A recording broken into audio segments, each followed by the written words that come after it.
আমার বোনের নানান ভাবে নির্যাতন করে, এমন কোনো দিন নাই যে ওদের মধ্যে ঝগড়াঝাটি না আছে। আল্লাহ 30টা দিন ওরা ঝগড়াঝাটি করে, আমি কিছু কই না। কিন্তু গতকাল রাতে কি হয়েছে জানেন? আমার বোনের বালিশ চাপা দিয়ে মাইরা ফেলতে চাইছিল। আসসালামু আলাইকুম ভাইজান। ওয়ালাইকুম আসসালাম। গান্দা করার মতন কথা কইেন মোমেন। না, আমি কইতে চাইছিলাম যে আন্দাজে কথা কইেন না, আন্দাজের জায়গায় গান্দা ঢুকে গেছে। চেয়ারম্যান সাহেব কথায় 19 থেকে 20 হইলে আমার লগে দরকার লাগায়। আর তুমি তো কিছুই করো না চেয়ারম্যান সাহেব। আমার নিজের বলতে একটা মাত্র মোবাইল, সেটা সে ভাঙা টুকরা টুকরা করে ফেলাইছে। তুই মোবাইল ভাঙবো না কি করবো? তুই কি আমার লগে সংসার করস? তুই তো মোবাইলের লগে সংসার করস। তোর বিয়া অনুচিত ছিল মোবাইলের লগে। চুপ করো। তুঙ্গ মধ্যে এত ঝগড়া বিবাদ লাগা থাকে কেন? সংসার তো আমরা করি, মাঝে মধ্যে আমগো ঝগড়া বিবাদ হয়। তুঙ্গ মতো এরকম চরম লেভেলে ঝগড়া বিবাদ হয় না। আমার কোনো দোষ নাই, বিশ্বাস করেন, সব দোষ। তাহলে বৌমার মুখের মধ্যে বালিশ চাপা দিছিলা কেন? এমনি বালিশটা একটু চাপা দিছি, কাহিনী আছে। শরমের কথা হয়, নাক ডাকে।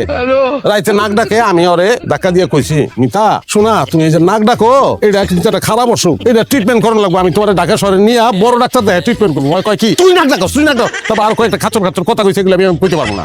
এরপর জি আমার মাথা ঠিক আছে না, আমি বালিশটা দিয়ে তখন চাপা দেই নাই, ধরে রাখছি অল্প একটু সময়।